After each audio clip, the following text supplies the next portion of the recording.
Dan ada yang bisa lagi? Saya tambahkan sedikit ya. Jadi tadi sudah sampaikan semua sama ketua dan masukan-masukan juga. Memang program kita di kepengurusan yang pertama kemarin, kita sudah bikin anggaran terkait dengan satu gapura, kedua tangga naik ke atas kita kerja dengan granit karena memang agak membahayakan. Itu sudah ada mihrab, kita juga sudah anggarkan, termasuk juga kubah. Untungnya kubah kita yang lama kita tidak bongkar. Kalau kubah yang lama kita bongkar lebih parah dari Istiqomah kayaknya. Karena natnya itu sudah jarak jauh sekali. Jadi itu sudah sangat membahayakan sebetulnya. Itu jadi memang sebetulnya kita sudah anggarkan dulu, kita sudah usulkan ke beberapa perusahaan atau ke Pemda DKI, tapi memang tidak realisasinya karena memang kubah sendiri aja sudah 87 jutaan. Belum gapura juga kita rencana mau ganti, terus tangga juga kita mau ganti, mihrab juga kita mau ganti, termasuk pergantian tempat imam atau khatib itu juga rencana kita mau ganti. Karena memang semua terkait dengan dana yang cukup besar. Malah kalau saya boleh berandai-andai, jangka panjang kita adalah membeli tanah di samping tempat wudhu. Itu bisa buat sekretariat, bisa juga tempat usaha. Itu jadi kamar wudhu yang sebelahnya kan kamar wudhu itu adalah wakaf dari almarhum Bapak Haji Sugiono. Sebelahnya itu ada tanah kosong sekitar lebih kurang 50 meter. Itu kalau Masjid Anwar miliki itu luar biasa karena kita melihat sendiri sekretariat kita yang kadang-kadang kalau ada tamu ubel-ubelan di situ, belum dapur lagi kan yang kelihatan. Kalau itu bisa kita miliki, ya mudah-mudahan ada rezekinya dah. Jadi saya melihat seperti itu. Jadi mudah-mudahan ini memang perlu dihitung ulang dan pakai skala prioritas kembali. Mana yang urgent, jangka pendek ini kita benahi untuk keindahan masjid. Memang juga kalau ada rezekinya ya kubah, terutama memang tadi sebelah dari jauh kayak Kurapan gitu kan. Nggak usah dari Kober, dari tanjakan rumah mundirnya juga kelihatan. Betapa menyedihkannya kubah kita. Mudah-mudahan ini jadi pemikiran kita bersama. Terima kasih. Iya, terima kasih Pak Umar. Selanjutnya untuk bidang dakwah, karena kebetulan dari bidang dakwah tidak ada yang hadir, jadi saya coba akan membacakan mengenai program bidang dakwah dan pendidikan. Itu bukanya panas tuh. Program kerja 1. Sholat fardu dan sholat Jumat berjamaah. Ya, silakan. Membuat jadwal imam untuk sholat fardu setiap hari di Masjid Jami An-Nur. Jadwal imam terlebih bersama dengan Ketua DKI menentukan nama dan jadwal khotib selama 1 tahun berjalan. Jadwal juga terlatih.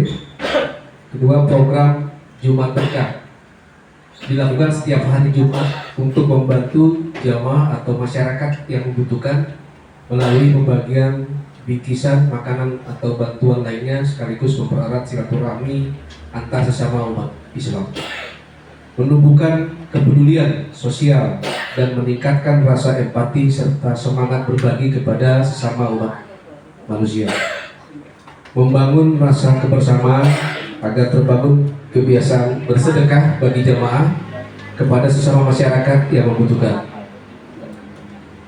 Program selanjutnya pengajian atau kajian mingguan di Masjid Jami An-Nur yang sudah berjalan. Pertama, kajian tafsir Al-Quran dan tajwid serta kajian lainnya setiap minggu malam Senin dengan penceramah Al-Ustadz HM Soheh Zainuddin.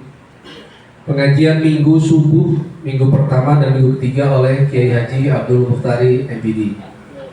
Pengajian Senin malam Selasa oleh Al-Ustadz Baihaqi MPD. Pengajian remaja malam Rabu oleh Ustadz Endul. Pengajian malam Kamis oleh Al-Ustadz Mahfud LC. Pengajian kudu dan zikir malam Jumat oleh Ustadz Jayadi dan Pak Hermanto.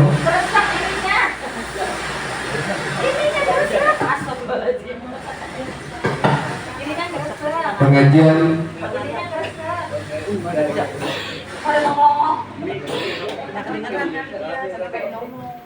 Pengajian Majlis Taklim kaum ibu setiap hari Sabtu.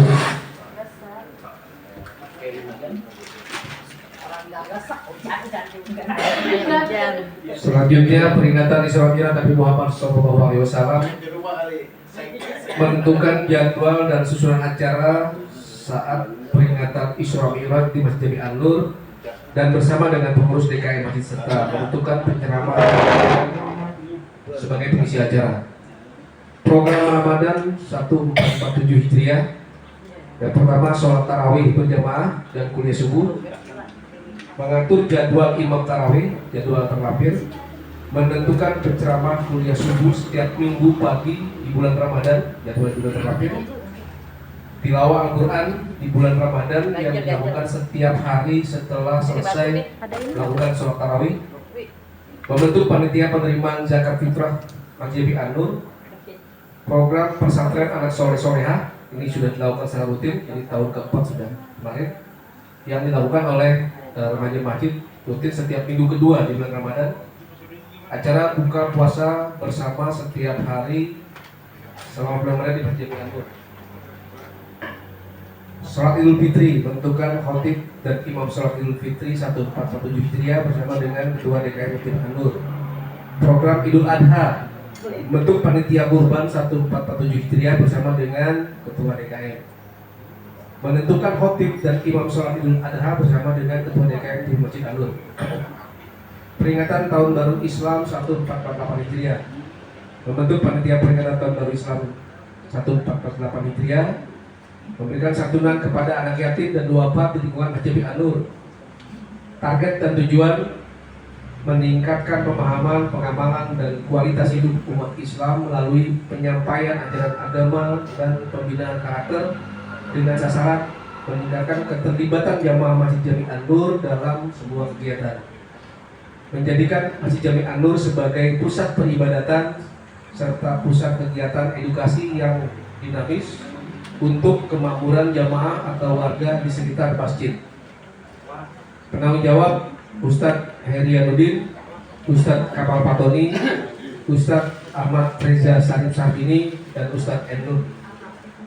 Itu yang disampaikan oleh bidang dakwah. Kalau ada yang akan ada saran atau yang perlu disampaikan, dipersilakan. Ya, Bapak Ibu sekalian, ini sebetulnya bidang dakwah penting kan, karena bicara kegiatan di masjid.